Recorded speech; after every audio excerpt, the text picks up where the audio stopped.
2004. It was my second semester at Andrews University College. It was, I can say, one of the most trying times for me. It was one of the most, I guess you can say, painful times in my life. Not the school, just some trials that I went through. And there are trials that make you wonder if God knows what you're going through. There are trials that even make you wonder if there's a God to even know that you're going through what you're going through. These times, they come for everyone. If you've not been through it already, I'm sure it's somewhere on the horizon coming. But the good thing to know is that we're never alone through these kinds of trials. Amen. And even when it seems like we're alone, we're really not alone. When Jesus said he'll never leave us or forsake us, he really meant it. And he has kept every promise. Every promise. You can search this wonderful book through and through and write down all the promises. And you will see for yourself that he has kept everyone. And there is one promise that he is keeping that he has not been fulfilled yet, and that is the promise where I will be in heaven with him. That time is coming soon, and I know that that promise will be kept. And why do I know that? Because he has kept every one. And so this was a very hard time for me. It even brought me to my knees. I was going through a little bit of some spiritual warfare, we call it. And I remember going down to my knees one day and praying a prayer that, let's just say, it carried over for a lot of years in terms of guilt. It was a prayer that I am not proud of. It's a prayer that came from me. You would think that I've never known God in my entire life. And this prayer was, and I'm on my knees, and I'm in tears. And the prayer goes like this. God, give up on me and let me die. Give up on me and let me die. I am thankful today that there are some prayers that God just doesn't bother with. Instead of answering the prayer and the way I was asking him to, he instead was patient, because that's who he is. Instead, he was loving. Instead, he was kind. Instead, he never gave up on me. I had given up on myself. I was tired of being mistreated. I was tired of pain. I was tired of sorrow. I was tired of looking at this world and wondering if there really is hope. I was tired of being misunderstood. I was tired of not understanding myself. And so when it came down to it, that is the prayer I prayed to my God. Give up on me and let me die. But you see, God has a plan for every one of us. And regardless to how much you beg him to, you cannot get God to hate you. In fact, that is where my surrender actually came from. The fact that I could not get him to not love me.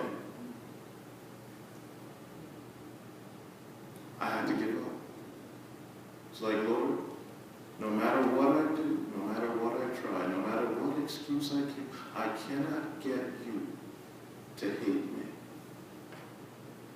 So I might as well love you. I might as well serve you. And I might as well work with you.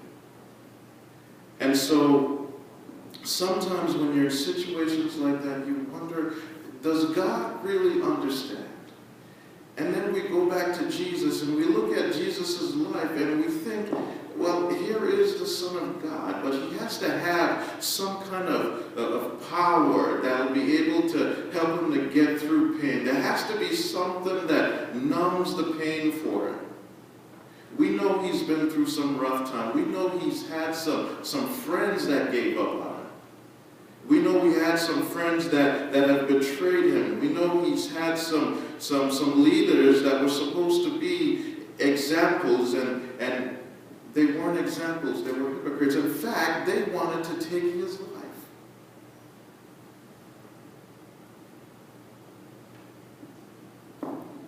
Can you imagine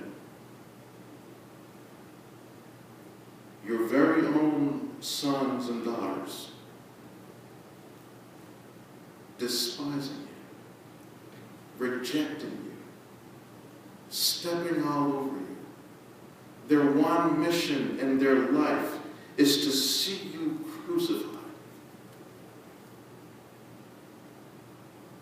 How much pain would come from that for a father or a mother to know that you love this child so much, but this child's only endeavor is to see you die.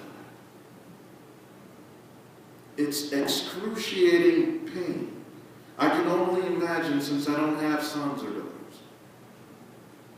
But I do know my mom and I do know my dad. And I know it would pain them if for the rest of my life I would do nothing but hate them. And so here we have Jesus, and I'm thinking to myself sometimes, I wonder if it was the fact that he was God, that he could be crucified and be okay with that. I wonder if he really felt pain. I wonder if he really suffered. And maybe he was just something like Superman. Maybe, yes, he was allowed to bleed, but did he really hurt? Does he really knows my pain when he says he knows what I go through? When he's been through stuff, does he really know what I'm going through right now? And that's when I come to this particular scripture, this passage. And this is happening right after his disciples are saying that they will never leave him or forsake him. This is right after he knows that one of the disciples he loved is going to betray him. In fact, he is in the very act at this moment. His time has come, and he knows this is the time where I am going to suffer excruciating pain for the people that I love. The people that hate me. The very people that are going to crucify me. These are the very people that I am going to die for within these next few hours. And so we see Peter's words in verse 35 of Matthew chapter 26. Peter said to him, "Even if I have to die with you." How many times have we had friends say something like that, and when it comes time to suffer with you, they are nowhere to be found? How many family members have said that to you, and when it comes time for their help, they haven't even remembered to pray for you?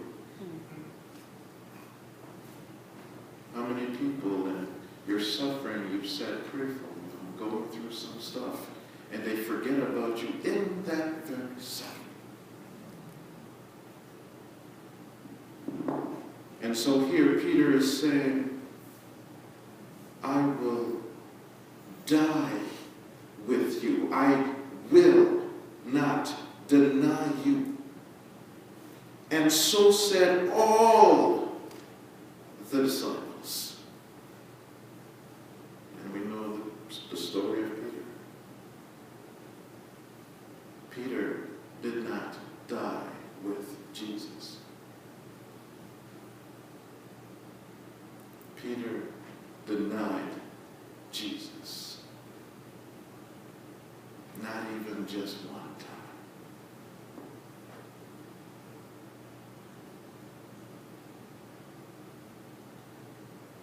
Let's go back to verse 34. Jesus said to him, assuredly, I say to you that this night, before the rooster crows, you will deny me not once, not twice, but 3 times.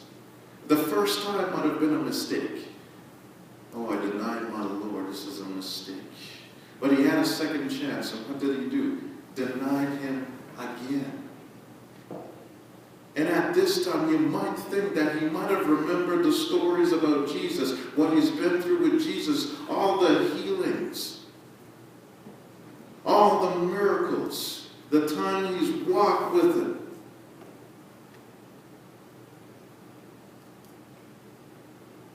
Have mercy. Peter, you walked on water.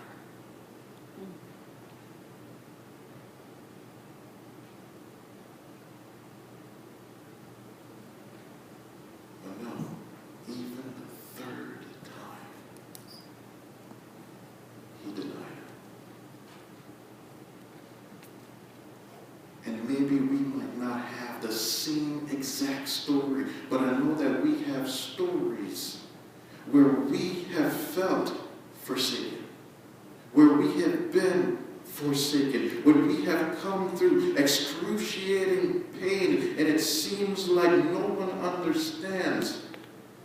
We might even go as far as praying the prayer that I prayed. Then God, there is forgiveness.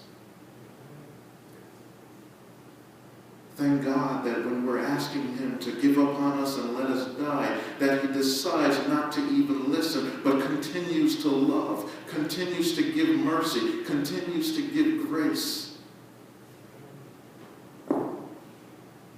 But here is Jesus, who we oftentimes wonder if he really knows what we're going through. And verse 36 says, then Jesus came with them to a place called Gethsemane, and said to the disciples, sit here while I go and pray over there. You see, sometimes we go through more pain than we would have if we had just decided to spend some time with Jesus in prayer.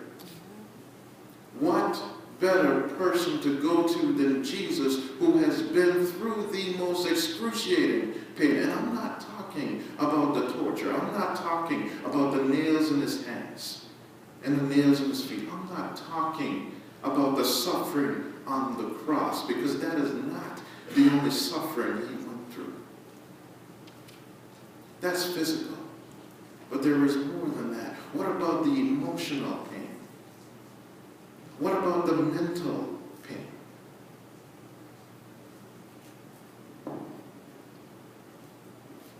We know that if our children ever denied us, that it's not just physical pain.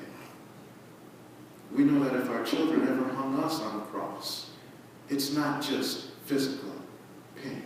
So let's not just say there was pain. It was more than pain. And so Jesus is saying to his friends that promised not to deny him, says, sit here while I go and pray over there. I need to talk to my Father, because he is the only one that is going to understand what I'm going through right now. And if he is with me, then maybe I can get through this. And so he took with him Peter and the 2 sons of Zebedee, and he began to be sorrowful and deeply distressed. Hold on. Are those words that we can actually describe Jesus with? You mean to tell me That the God of this universe can be sorrowful.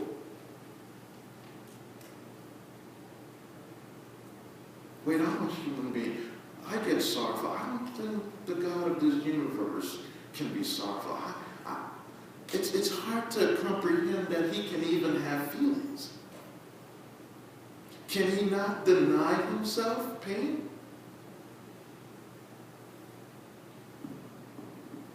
Maybe. But then what would happen to us?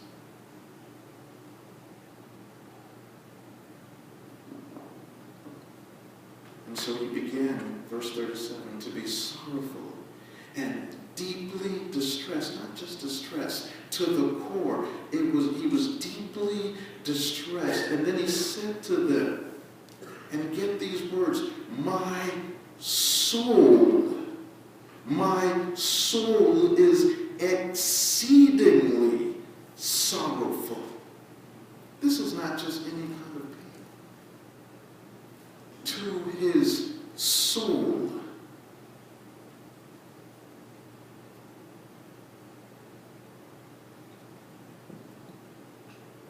And get the next words. Next set of words. Even to death. I hurt so much I could die.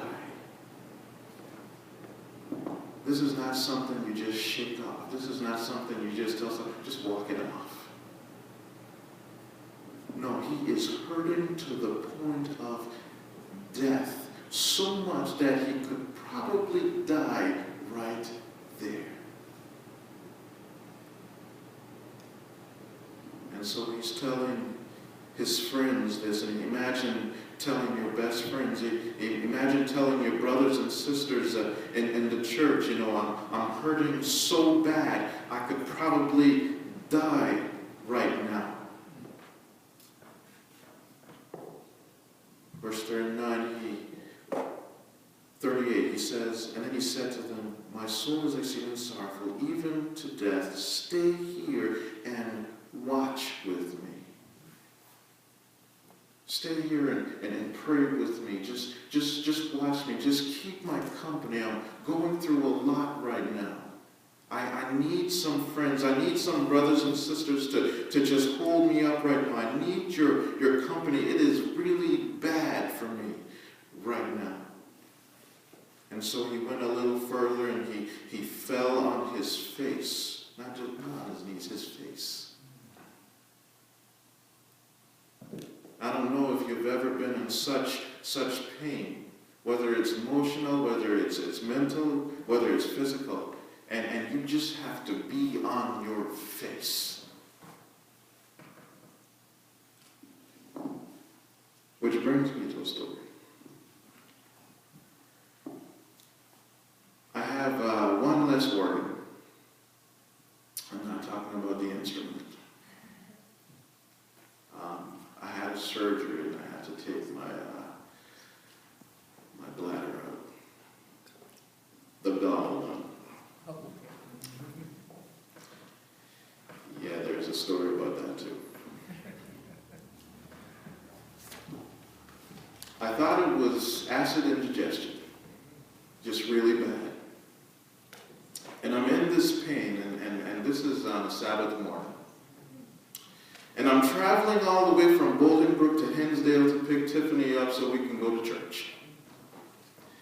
And so while I'm driving, I'm just in this pain, and it gets worse and worse as I get there. And I got to her house and trying to just, pick her up just so we can go to church and enjoy just a wonderful Sabbath day worshiping the Lord. And I'm in the house and it's getting worse, so I ask her mom to get me something. So she gets me, that liquid stuff that nobody likes. Horrible. And I try this and I'm thinking, okay, it's going to go down, it's going to settle, just give it a chance, and it just gets worse. It gets worse and it gets worse. And so I said to Tiffany, this is really, really bad. I said, but if it's not better in like an hour, you're going to have to take me to the hospital. 5 minutes, I was flat on the floor. Don't know. I can't stand up. I can't move to the side. I can't lie down on my back. I can't lie down on my stomach. Nothing is working. And it's 5 minutes, and I am crawling on the ground. And I said, Tiffany, forget the hour. We got to go now. And so I get to the hospital, and, it takes a while to get me settled with all the tests and all this stuff. And so finally, I get put in one of the rooms, and they tell me it's my bladder, and I have to have surgery on it, and so on. And, the surgeon came in, he was explaining, the procedure and all this kind of stuff. But, see, I wasn't thinking about the gallbladder. I was thinking about the other one. What's it called? Help me out here with you. Urinary bladder? Urinary bladder. That's what I was thinking for some reason. They're talking about the bladder. And they probably said gallbladder, and for some reason I'm hearing urinary bladder. That's what I'm thinking. I'm probably hearing gallbladder, but I'm thinking urinary bladder. So the surgeon, they said, they got to take it out and stuff like that. And after all this, I'm just listening, because at this time, you're taking out my urinary bladder. And so at this time, I'm still in pain, and I'm waiting to hear about when they're going to put it back in. But I'm not hearing this. So after all the blah, blah, blah, and so on, any questions? Yes. Are you going to put it back in? And then he goes on and says, oh no, when it happens like that, we don't. So I'm terrified now. This is not just physical pain. This is emotional pain. This is psychological pain. This is some kind of a logical pain that they haven't discovered yet. And I am scared. I am frightened. I am sweating on the inside. And I'm like, so it's like, how am I going to, you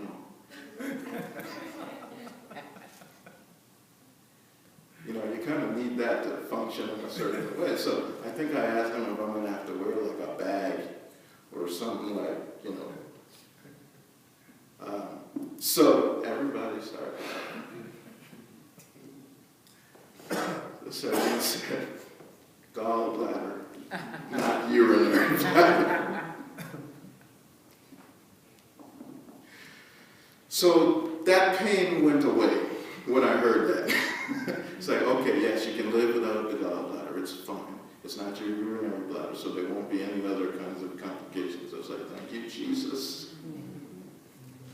And so that is pain that went away. And as soon as they did the surgery on me, I started to feel better.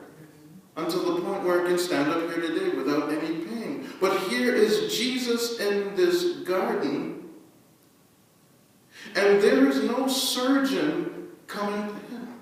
There is no doctor that can help alleviate his pain. Because guess what? He is the surgeon. He is the physician. He is the one that works the miracles. He is the one that alleviates pain. He is the one that gives us hope. Who is going to be there for him? And so who does he turn to in this excruciating time? He turns to two. First, his Father. Second, his disciples. What happens? So he went to pray. He says, oh my Father, if it is possible, let this cup pass from me. Nevertheless, not as I will, but as you will. See, I wasn't going to tell the doctors that. So look, I'm in pain. You need to get rid of it. Not as you will, but as I will. But this is Jesus' Father, not as I will, but as you will. And then he came to the disciples and found them. Where did he find them? Asleep. Sleeping. That is as good as pray for me. No.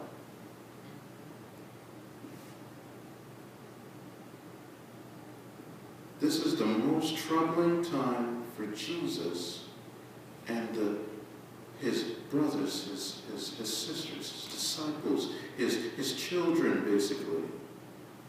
They're sleeping.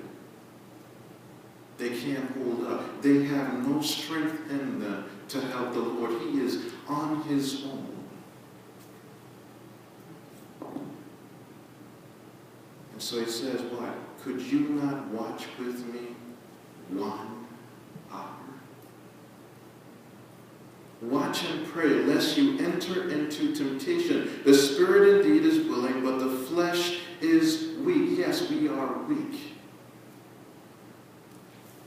And yes, as much as we would like to be supermen as Christians, there are times when we let our brothers and sisters down. And it's not always because it's intentional, but it's because we're weak. It is not easy to pray over some prayer requests.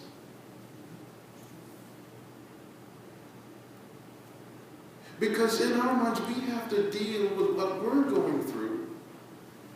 We have to deal with the weakness of our flesh. And to add the burdens of our friends and family and brothers and sisters on that also, sometimes we feel it's something that we can't take. And so we can only really do that in the strength of Jesus Christ. In his time, he had to turn to his Father. This is where his strength came from. And so, verse 41, he's warning them, unless you fall in temptation, please pray. And he's saying, yes, I understand that you're weak, but please pray.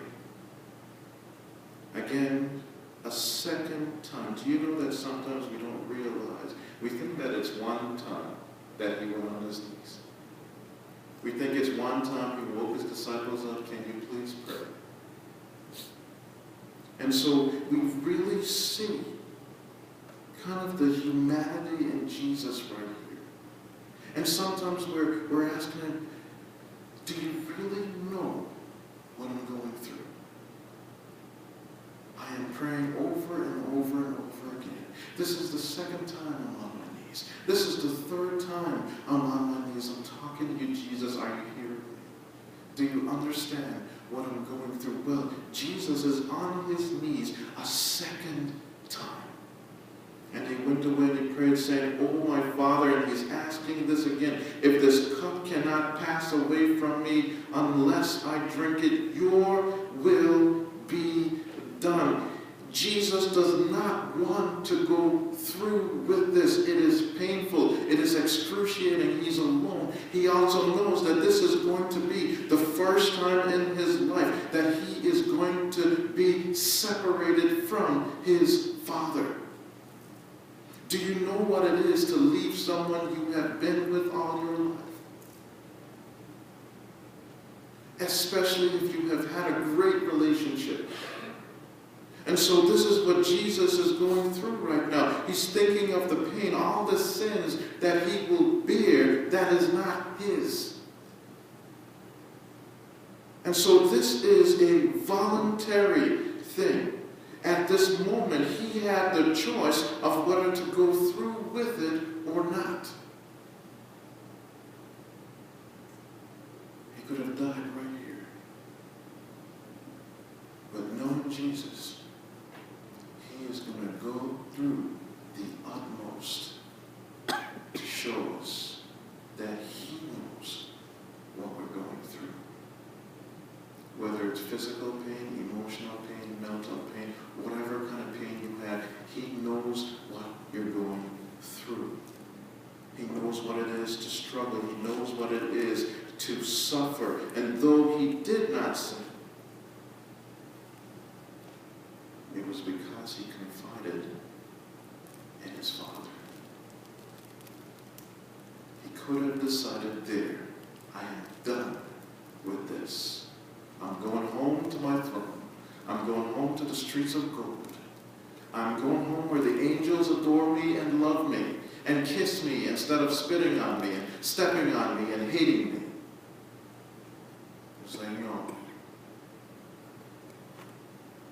must be done. And if this is what I have to go through, then I will go through it. But see, it didn't stop him from pleading with God.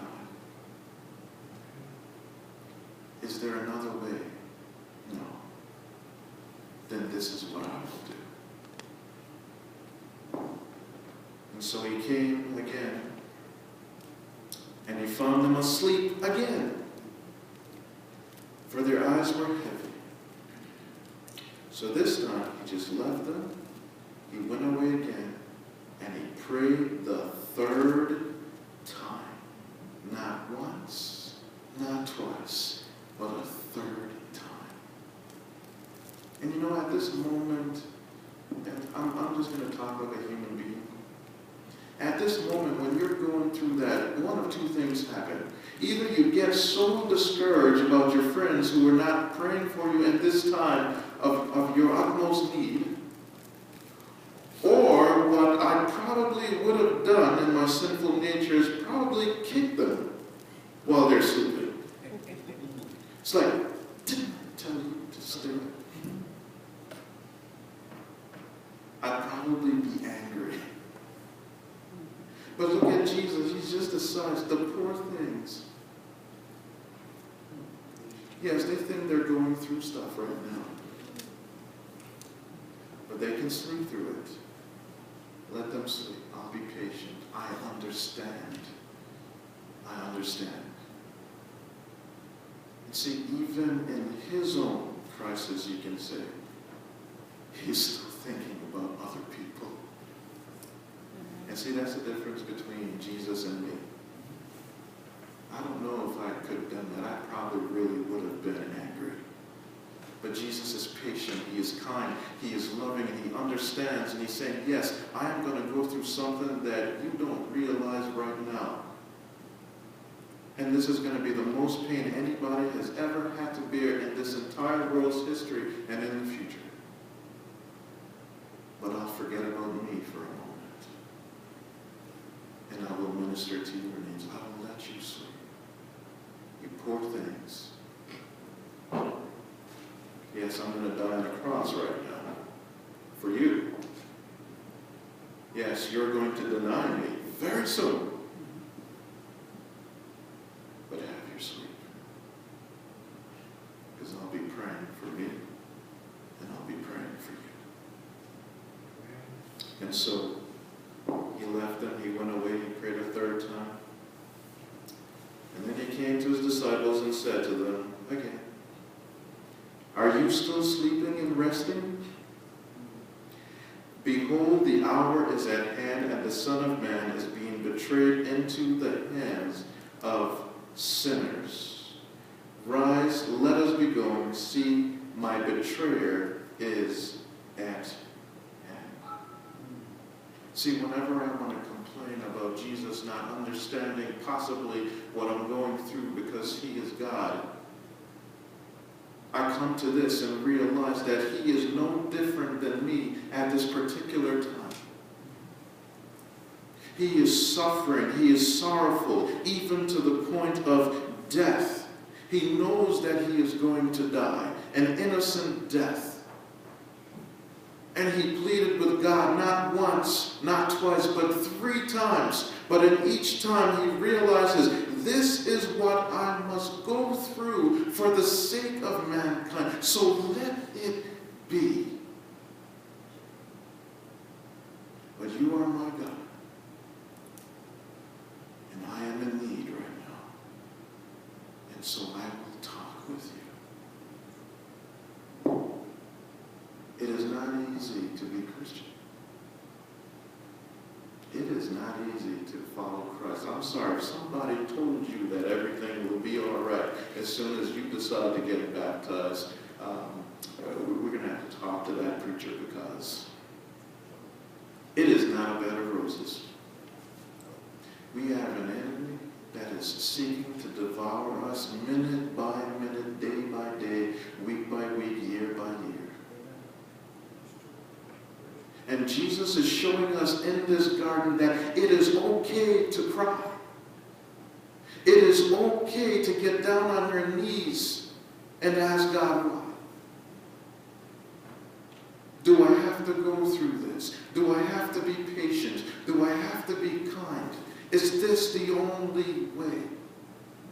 It is okay to go a second time down on your knees with the same complaint. It is okay to go the third time and say, do I really have to go through this as a Christian? And even in our answer, we know that the answer is yes. But we have a comfort in Christ. We have a comfort in our Father. No, it's not easy. But don't ever think, because your friends fall asleep on you when you want them to pray, that you are forsaken.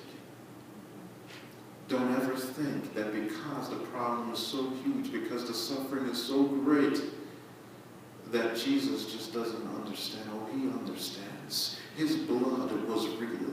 His pain was real. His cry to God was real. Don't think that this was an easy decision for Christ. It's easy in terms that he loves us so much that nothing was going to keep him from dying for us. But it wasn't easy in the fact that he had to suffer and die. And in this garden we can see that there was no other way. No other way. And as Christians, there is no other way. We do have to live lives of living sacrifices. We will go through pain. We will suffer. We will go through stuff that we don't understand. And we will have times when, like me, we may be on our knees and we will say, Lord, give up on me and let me die. But he's not going to give up on you. And one day soon,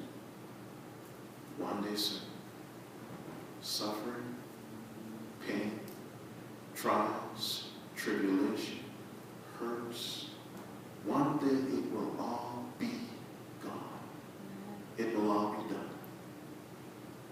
But for now, yes, my apology. For now we will suffer. But in that suffering we have the joy of salvation. In that suffering we have the joy of being friends with Jesus Christ.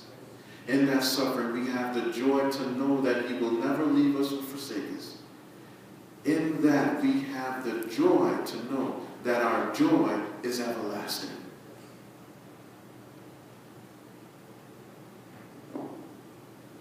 We might feel lonely, but company is a prayer away.